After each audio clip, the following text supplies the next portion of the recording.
यावर रामचंद्र की जय। पवन सुत हनुमान की जय।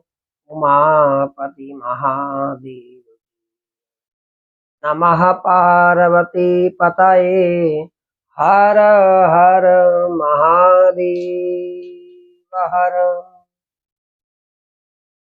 श्री हरितालिका व्रत की कथा। व्रत से पूर्व भगवान गणपति एवं उमा महेश्वर का पूजन करना चाहिए। तदुपरांत भगवान की मंगलमयी कथा का रसपान करें।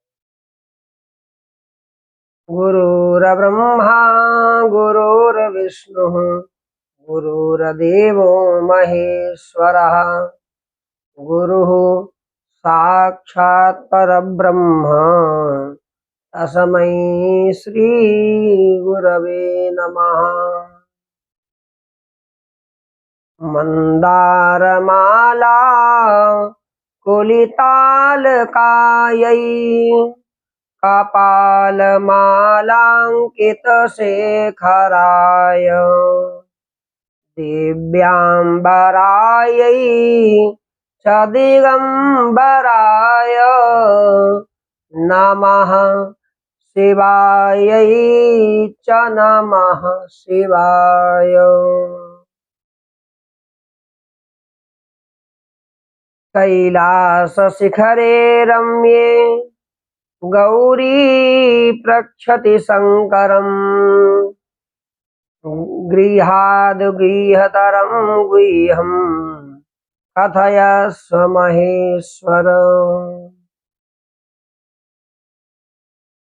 सूत जी महाराज कहते हैं कि हे शौनक आदि महर्षिगण मदार के फूलों से गूथे हुए केश वाली दिव्य वस्त्रों से विभूषित पार्वती जी को तथा मंडमाला से सुशोभित भगवान शिव जी को जो कि दिगंबर रहते हैं, भगवान शिव दिगंबर रहते हैं, ऐसे शिव जी को मैं बारंबार प्रणाम करता हूँ। कैलाश पर्वत के रम्य शिखर पर विराजमान शिव जी से पार्वती जी ने पूछा कि हे महादेव, आप मुझे कोई गुप्त व्रत अनुष्ठान के विषय में बताएं।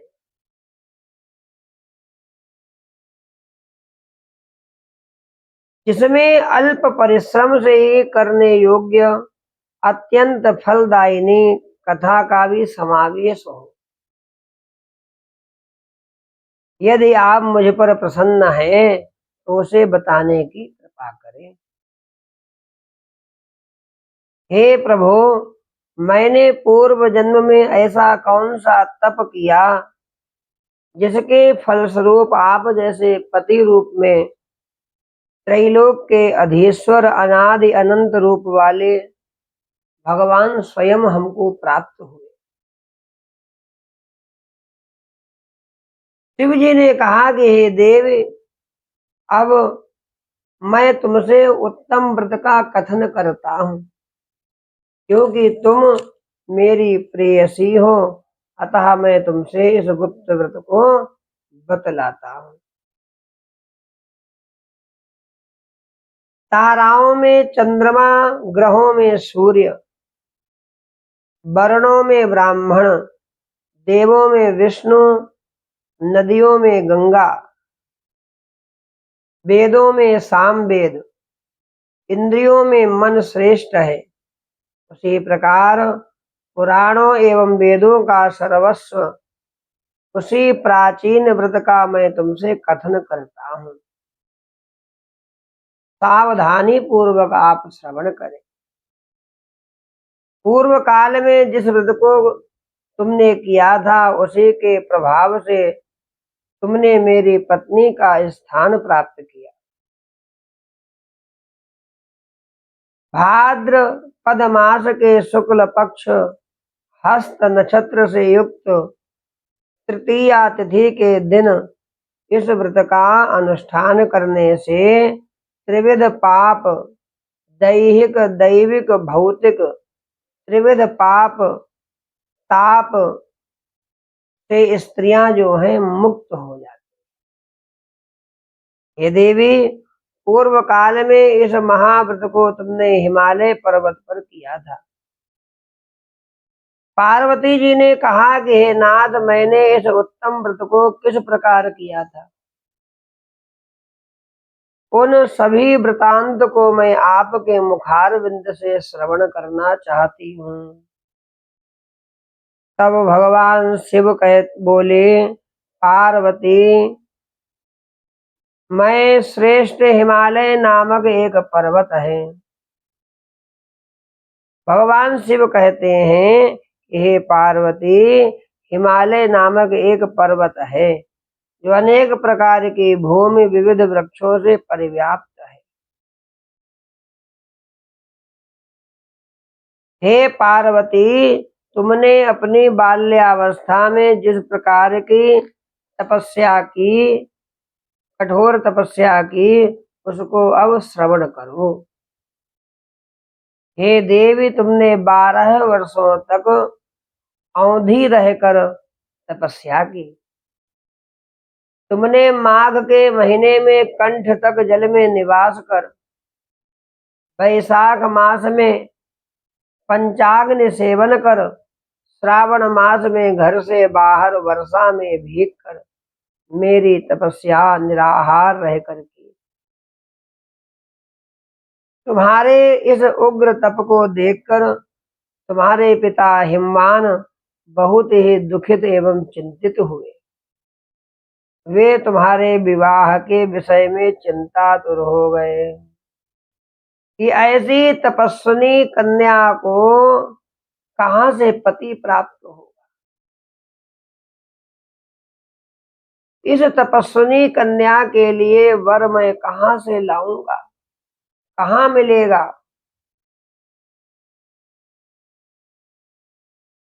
हिमवान चिंतातुर हुए और उसी क्षण नारद जी पधारे। वीणा बजाते हुए, प्रभु का गुणगान गाते हुए नारद जी आए। श्रीमन नारायण नारायण नारायण, श्रीमन नारायण नारायण नारायण।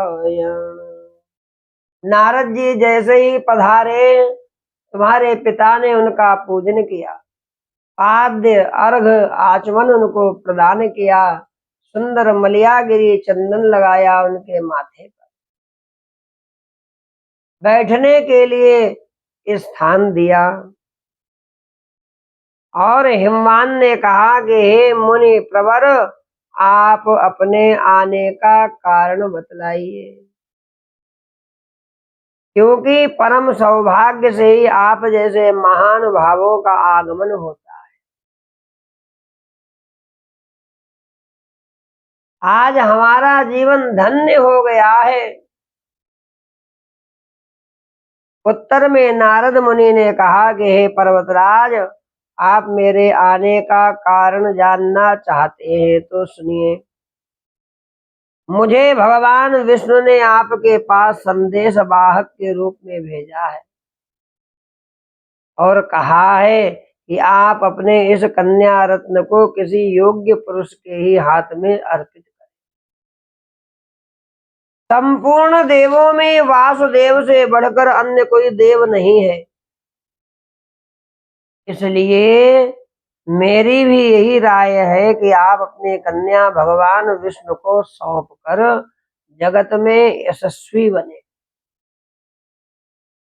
नारद जी की बात सुनकर हिमालय ने कहा, यदि भगवान विष्णु ने इस कन्या को ग्रहण करने की स्वयं इच्छा की है तो मुझे कोई आपत्ति नहीं, क्योंकि आपकी सम्मति है। इसलिए अब आज से इस संबंध को आप निश्चित समझिए। महाराज,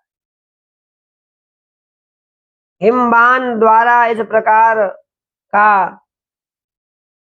संकल्प आकर नारद जी उस स्थान से चल पड़े, अंतर ध्यान हो गए। शंख चक्र गदा पद्मधारी भगवान विष्णु के पास उपस्थित हुए। उन्होंने हाथ जोड़कर प्रणाम करते हुए विष्णु भगवान से कहा, हे देव, मैंने आपका विवाह संबंध पर्वतराज हिमवान की पुत्री पार्वती से निश्चित कर दिया है। उधर हिमवान ने प्रसन्न होकर तुमसे कहा कि हे पुत्री, मैंने तुम्हारा विवाह भगवान विष्णु के साथ पक्का कर दिया है। अब पिता के द्वारा विपरीत वाक्य सुनकर तुम अपने सखी के घर चली गई और वहीं भूमि पर लुंठित होकर अत्यंत विलाप करने लगे। तुम्हें रुदन करते देखकर तुम्हारी सहेलियों ने तुमसे पूछा, हे देवी, तुम अपने दुख का कारण मुझे बताओ, हम सभी निसंदेह आपका कार्य पूरा करूंगी। सखियों द्वारा आश्वासन पाकर तुमने उत्तर दिया कि हे सखी, आप सभी सुनिए, मेरी इच्छा महादेव जी के साथ विवाह करने की है, परंतु मेरे पिता ने मेरी इच्छा के विरुद्ध कार्य किया है, अर्थात उन्होंने विष्णु भगवान के साथ विवाह करने का नारद जी को वचन दे दिया है। इसलिए हे सखियों, अब मैं अपने इस शरीर का निश्चित रूप से परित्याग करूंगी। तब तुम्हारी बात सुनकर सखियों ने कहा, तुम घबराओ नहीं, हम और तुम दोनों ही किसी ऐसे घनघोर वन में निकल चले जहां पर तुम्हारे पिता ना पहुंच सके। इस प्रकार की गुप्त मंत्रणा करके वह अपनी सखियों के साथ निर्जन वन में पलायन कर गई। तुम्हारे पिता हिमवान ने पास पड़ोस के प्रत्येक घरों में तुम्हारी खोज की, किंतु तुम्हारा कहीं भी पता ना चला। तुम्हारे पिता ने तुम्हें ना पाकर मन में संदेह किया कि कहीं किसी देव दानव किन्नर आदि ने मेरी पुत्री का अपहरण नहीं कर लिया। अपहरण तो नहीं कर लिया है, वे इस सोच में भी पड़ गए कि मैं नारद जी को क्या जवाब दूंगा, क्योंकि मैंने उनसे विष्णु के लिए पुत्री के विवाह का वचन दिया था। अब मैं उपहास का पात्र बन जाऊंगा, ऐसा सोचते सोचते वे घबराकर मूर्छित हो गए। उनके संज्ञा शून्य होते ही सभी लोग उनके समीप एकत्रित होकर उनसे पूछने लगे कि हे पर्वतराज, आप अपनी मूर्छा का कारण बताओ। कुछ स्वस्थ होने के बाद हिमालय ने उन लोगों से कहा, मेरी कन्या का किसी ने अपहरण कर लिया है, अथवा सिंह व्याघ्र आदि किसी हिंसक पशु ने भक्षण कर लिया होगा। यही दुख का मूल कारण है। ना जाने मेरी पुत्री कहाँ चली गई, अब मैं क्या करूं। ऐसा कहते हुए हिमालय इस प्रकार कांपने लगे, जैसे किसी प्रचंड आंधी में वृक्ष हिलने लगते हैं। तुम्हारे पिता तुम्हारी खोज में भयानक जंगल के भीतर अग्रसर हुए। इधर तुम तो पहले से ही अपनी सखियों के साथ उस भीषण वन में जा चुकी थी। उस स्थान पर एक नदी प्रवाहित हो रही थी, वहां एक गुफा कंदरा भी थी। तुमने उसी गुफा में जाकर आश्रय लिया, निराहार रहकर मेरा बालुकामयी मूर्ति शिव पार्वती सहित स्थापन किया, पूजन किया। जब भाद्रपद मास के शुक्ल पक्ष के तृतीया हस्त नक्षत्र से युक्त आए, तब तुमने उस दिन रात्र में जागरण भी किया, गीत वाद्यादि के साथ मेरा भक्ति पूर्वक पूजन किया। हे प्रिय, तुम्हारे द्वारा की गई उस कठिन तपस्या एवं व्रत के प्रभाव से मेरा सिंहासन चलायमान हो उठा। जहां तुम सखियों के साथ थी, उस स्थान पर मैं जा पहुंचा। मैंने तुमसे कहा कि हे वरानने, मैं तुमसे अत्यंत प्रसन्न हूँ, तुम मुझसे अपना इच्छित वर प्राप्त कर लो।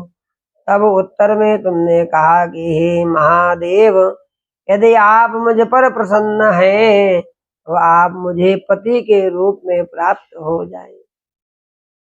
मैं तथास्तु ऐसा ही हो कहकर पुनः अपने कैलाश पर्वत पर आ गया। मेरे चले आने के बाद तुमने प्रातः काल नदी में स्नान कर मेरी स्थापित मूर्ति का विसर्जन किया। इतना करने के बाद तुमने अपनी सखियों के साथ व्रत का पारायण किया। उसी समय तुम्हारे पिता हिमालय भी वहां पर आ गए, किंतु वन की गहनता के कारण चारों ओर ढूंढने पर भी तुम्हारा कुछ भी पता उन्हें ना लगा। अब तो वे निराश होकर भूमि पर गिर पड़े। पुनः उठने के बाद हिमालय ने दो कन्याओं को सुप्तावस्था में देखा। उन्होंने निकट आकर तुम्हें गोद में उठा लिया और रुदन करने लगे। रोते रोते ही उन्होंने तुमसे पूछा, तुम इस घनघोर जंगल में किस प्रकार आ पहुंची? पिता की बात सुनकर तुमने उनसे कहा कि हे पिता, हे तात, मैं अपना विवाह भगवान शिव जी के साथ करना चाहती थी, परंतु मेरी इच्छा के प्रतिकूल आपने विष्णु भगवान से मेरा वैवाहिक संबंध स्थिर कर लिया। इसी कारण रुष्ट होकर मैं अपनी सखियों के साथ गृह का परित्याग कर इस भीषण वन में चली आई। हे तात, यदि आप मुझे घर ले जाना चाहते हैं तो मुझे महादेव जी से विवाह करने की आज्ञा दीजिए। मेरा ऐसा ही दृढ़ निश्चय है, संकल्प है। तुम्हारे इस संकल्प को जानकर तुम्हारे पिता ने कहा, ठीक है, तथास्तु, और वे तुम्हें अपने साथ घर वापस ले आए। घर पहुंचने पर मेरे साथ तुम्हारा पाणी ग्रहण हुआ। उसी व्रत के प्रभाव से तुमने अचल सौभाग्य प्राप्त कर लिया। मैंने आज तक इस व्रत का कथन किसी से नहीं किया। हे देवी, तुम अपनी सखियों के द्वारा हरण की गई, इसी से इस व्रत का नाम हरितालिका व्रत पड़ा। पार्वती जी ने कहा कि हे प्रभु, आपने इस व्रत के नाम का निरूपण तो कर दिया, अब इसके विधान एवं महात्म को भी बताइए। इस व्रत को करने के क्या फल है, इस व्रत को पहले किसने किया, यह भी बतलाने की कृपा करें। शिव जी ने कहा कि हे देवी, अब मैं तुमसे इस व्रत का विधान बतलाता हूँ। सौभाग्य की कामना करने वाली सभी नारियों के लिए यह व्रत करने योग्य है, क्योंकि यह व्रत स्त्रियों को सौभाग्यदायक है। सर्वप्रथम केला के खंभों से एक मंडप का निर्माण करना चाहिए। तदनंतर उस मंडप को विविध वर्णों के वस्त्रों से आच्छादित करें, उसमें सुगंधित चंदन का लेपन करें, फिर उसमें पार्वती सहित मेरी बालू की मूर्ति बनाकर स्थापित करें। शंख, भेरी, मृदंग आदि बाजों को बजाकर विविध प्रकार के सुगंधित पुष्पों, नैवेद्य आदि चढ़ाकर मेरी पूजा करें। पूजन के बाद उस दिन रात्रि में जागरण करें, ब्राह्मणों का पूजन करें, दक्षिणा वस्त्र देकर उन्हें भी प्रसन्न करें। ऋतु के अनुसार नारियल, सुपारी, जामुन, मौसम्बी, नारंगी आदि का भोग भगवान को अर्पित करें।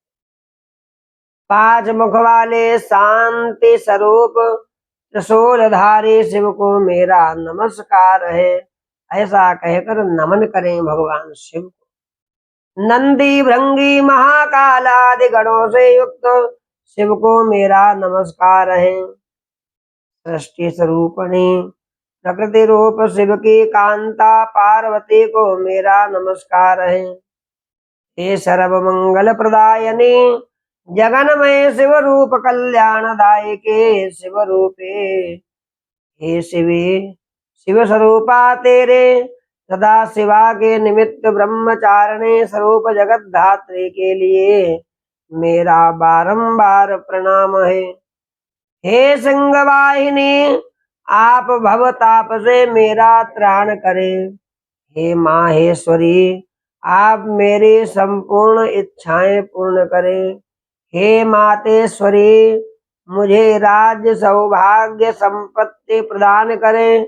इस प्रकार कहकर मेरे साथ तुम्हारी पूजा स्त्रियों को करनी चाहिए।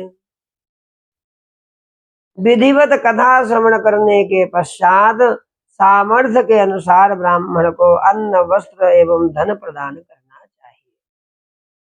भूयसी दक्षिणा देकर संभव हो तो स्त्रियों को आभूषण आदि भी देना चाहिए। इस सौभाग्य वर्धने पुनीत कथा को अपने पति के साथ श्रवण करने से नारियों को महान फल की प्राप्ति होती है। हे देवी, इस विधि से जो स्त्रियां इस व्रत को करती हैं उन्हें 7 जन्मों तक वही जन्मांतरीय पति पुनः पुनः प्राप्त होता है और राज्य सुख एवं सौभाग्य की भी प्राप्ति होती है। व्रत के दिन जो नारी अन्न का आहार ग्रहण करती है वे 7 जन्म तक संतानहीना एवं विधवा होती है। जो स्त्री उपवास नहीं करती वह दरिद्री, पुत्र शोक से दुखी, कर्कशा, झगड़ालू होती है तथा नरकवास करके दुख भोगती हैं। जो नारी इस व्रत के दिन भोजन करती हैं उसे सूकरी, दुग्ध पान जो करती, सर्पणी, जल का पान करने से, जोक अथवा मछली, मिष्ठान भक्षण से चींटी आदि योनियों में जन्म लेना पड़ता है। अनुष्ठान की समाप्ति पर नारियों को चाहिए कि चांदी, सोने, तांबे अथवा इन सभी के अभाव में बांस की डलिया, वस्त्र, फल, पकवान आदि रखकर दक्षिणा के साथ ब्राह्मण को दान करें।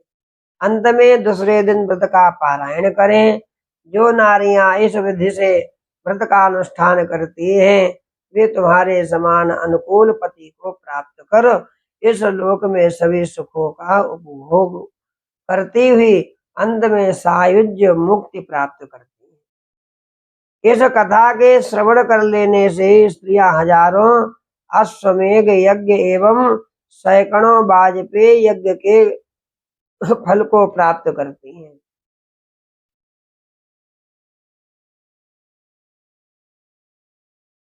अश्वमेध सहस्राणि वाजपेय शतानि च कथा श्रवण मात्रेण तत्फलं प्राप्यते नरः। एतत्ते कथितं देवि व्रतानां व्रत उत्तमं यद कृत्वा सर्व पापेभ्यो मुच्यते नात्र संशयः। सभी प्रकार के पापों से प्राणी मुक्त हो जाता है। जो इस कथा को करता है हरतालिका के दिन भगवान का पूजन करता है सभी प्रकार के पापों से मुक्त होकर अंतकाल में भगवान शिव के धाम को प्राप्त हो जाता है। ओम नमः शिवाय, ओम नमः शिवाय। कथा श्रवण करके भगवान की मंगलमयी